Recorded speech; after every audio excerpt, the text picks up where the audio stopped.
Well, welcome to our next episode of the WARBC Pastor Meet and Greet. Today we have Steve Schultz with us here, and I am so grateful that Steve has taken the time to sit down with me and that we got all the audio and video stuff worked out. So that was a trial in itself. Probably was on my end, but we got it done. So we're grateful for that. Steve, thank you so much for being here today. And I'm really looking forward to this interview today. I'm looking forward to it as well. Well, let's start with your ministry experience. I mean, you're the state shepherd, but most people who are watching this video knew you as Pastor Steve Schultz from Kiel. Before we talk about Kiel, what was, tell us about the Steve Schultz before Kiel. How long, because you've been there a long time. Yes. What did you do before then? Tell us about that.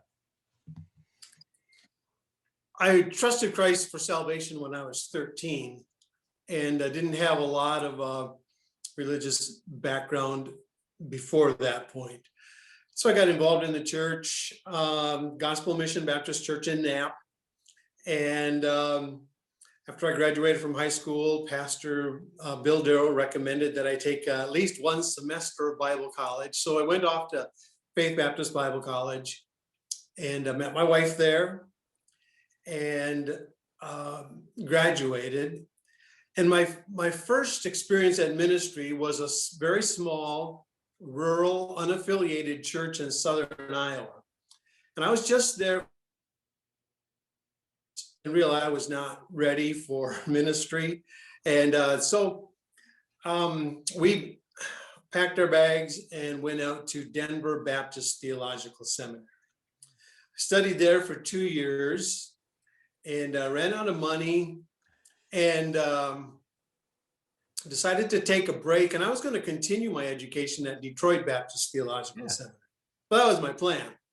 But so I went back and worked in Knapp and lived on a farm and was there for almost 2 years, thinking about going back to seminary when I received a call that there was a church that was just getting started in Kiel and they needed a pulpit supply. So that's kind of just a very brief overview of what my life was like before I came to Kiel. Gotcha. So, quick question: did you ever visit Detroit Theological Seminary? Did you ever visit there in Allen Park? I did not. Nope, okay. Never been. And that's actually terribly far from where I grew up. So yeah, okay. So I've been there a number of times. It's in Allen Park, actually. It's not even in Detroit, but right. Yeah. All right. Okay. So you said you met your wife at Faith, and so Joe, how long you guys been married? Since 45 years. Okay. All right. Yeah. 45 years. Man, that's awesome. 45 years. So, and you have 2 children, right? We have 3 children. You have 3? Yeah. My oldest. I only know of 2. Well, someday you're going to have to meet Jamie. Jamie Charlton, she married Ryan Charlton. She lives in Des Moines. Okay. See, I'm learning something new about you. I did not know this. There you go. Yeah, she's not local. So okay. Yep. All right. And then, of course, Jason, you know Jason well. He's a treasurer at your church. Yeah, he signs my check. So I love that guy. Yeah. And then Joy married Joshua Sherman, and Josh is pastor at Ripon. Okay, so for the last 8 years, I have thought that you have had 2 children. So, you snuck a third one in on me. So. Yeah. All right. Well, very cool. Okay. So, and then how long were you a pastor in Kiel then? For how many years there? 36 when I partially retired, and then I'm still on staff here, so be like 38, I guess. Okay. So, yep. All right. Okay. So you made that transition a couple of years ago, and we've talked about this before. I'm sure many people have asked you the question about the difficult transition and everything. What I want to ask about is what's it like to have a pastor? I love it. Yeah. Yes. Yeah. It's My wife and I, Joe and I, talked about that shortly after the transition was made, that it's for the first time for a long time, 36 years, we now have a pastor. Yeah. And yeah, it was a smooth transition. We love sitting under his ministry. Yeah. Yeah. It's good. Well, it's really cool just to see. I mean, because I know that you've invested a lot of time in him and his family, and to see God continue to use him, and then to minister to you, your soul, to your wife's soul, to the people that, I mean, you've cared for so many years. You want to make sure that they're continue to be cared for, and you're still, a pastor there and whatnot. But there's something about being, turning that over to a senior pastor, lead pastor, whatever you want to call it. So yeah, Yeah. that's got to be validating. So Yeah. It's very fulfilling. It's I'll view it as a good part of my ministry that when I left the church in good hands. So yeah, appreciate that. that's great. Okay, so now you got all this free time. Um, so what are some things that are you doing on a day-to-day basis differently than when you were full-time? Because I mean, you're still full-time between your responsibilities at WRBC and your church duties, but it's a little bit more flexible, I would imagine. How does that look different for you and Joe? Yeah, it is. I do have more free time, and so basically, I either come to the office here at the church, is where I am now, or I study in one of my places at home, and so I usually do that 3 days a week, and so then and then if I get out on the weekend, then it's another day on Sunday. So I do have a lot more free time, and it's less stressful. It's not without stress. Sure. My ministry here at Kiel is almost stressless, but being state shepherd over the WRB, things weigh on you, and I feel for those churches who are looking for a pastor, or we just heard that Genoa City is going to dissolve, and those things, they weigh on you. So it's not like it's without its stress, but it's not the same as it was. Pastors carry a heavy load. Yeah. I want to ask you a question about the WRBC, but before I do that, you mentioned that you have a few different spots to study. You said, one of my study spots. What's your favorite spot to study? Where is it at? Well, I might be most productive here at the church. Okay. But I have a large room in our attic, and we're building a library in the house, and I study sometimes in my treehouse, and that's it's nice to be alone, and that's but it's so easily to get distracted by nature. So, but those are my spot. Well, no, there's one more.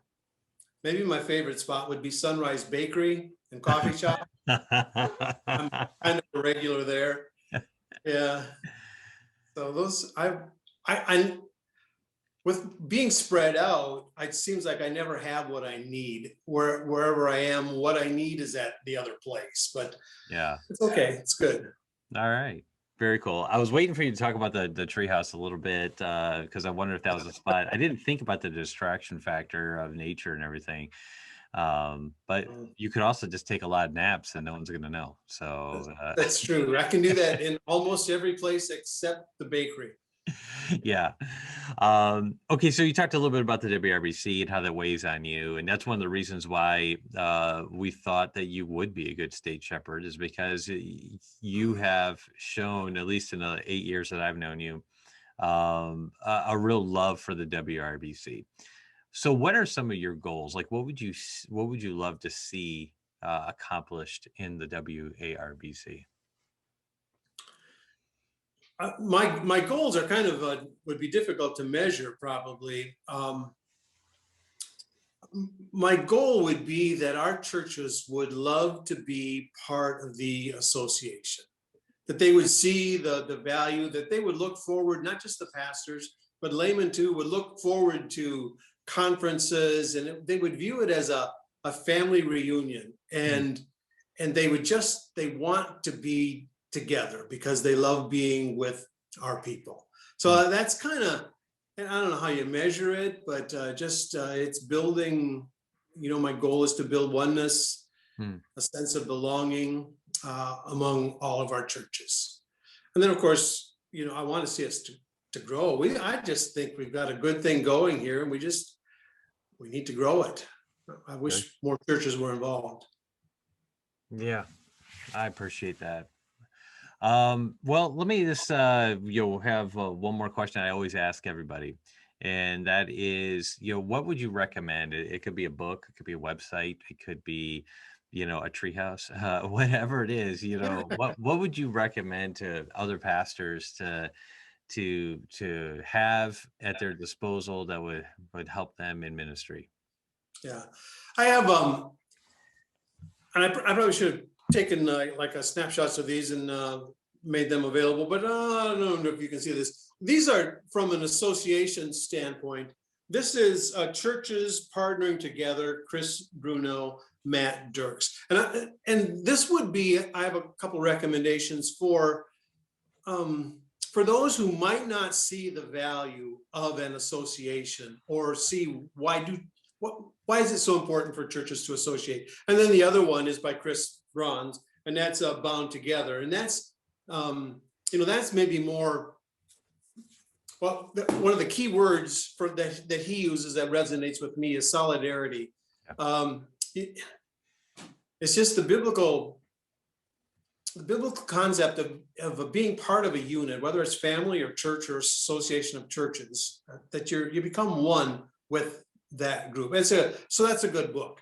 Now, as far as ministry resources, a ton of my reading comes from theological journals. And so I think, well, I should have in my library every copy of Bib Sack from Dallas from, I think, 1978 on or something like that. Wow. And I've read, I don't know that I could say I read with reasonable care, but I think I was vaguely at least aware of the content of pretty much all the articles in it. But I also read them for the book reviews. Yeah. And sometimes you can learn a ton just by reading the reviews. Mm-hmm. And I've a lot of my book purchases come as a result of what I read in the book reviews. I also, for the last, quite a few years, have subscribed to the Journal of Dispensational Theology. It's from Tyndale Seminary. Mm-hmm.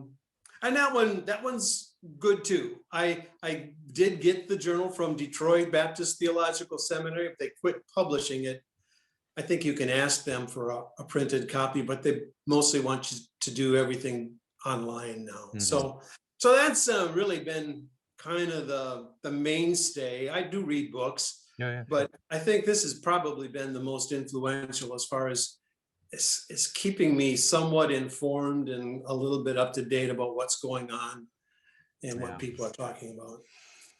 Good recommendations. I subscribe to JETS, Journal of Evangelical Theology Society. That's a good journal to read as well.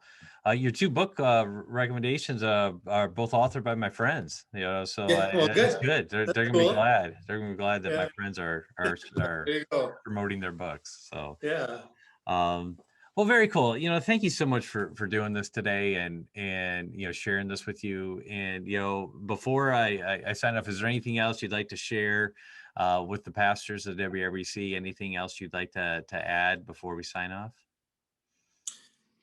No. Well, that's great. I'm going to keep to my 10 to 12 minutes. No, I will say this. I love our fellowship. And I love our regional groups that are meeting now. I look forward to getting together and praying with the men. We've got good men in our pulpits, and I appreciate what they do. I appreciate their attitude, their spirit, and they're a pleasure to be around. That's great. Thank you so much. I appreciate all you do for the fellowship, and how you pour into the lives of people, and we're grateful for it. So thank you so much. My pleasure. All right. Well, you have a great day. You too.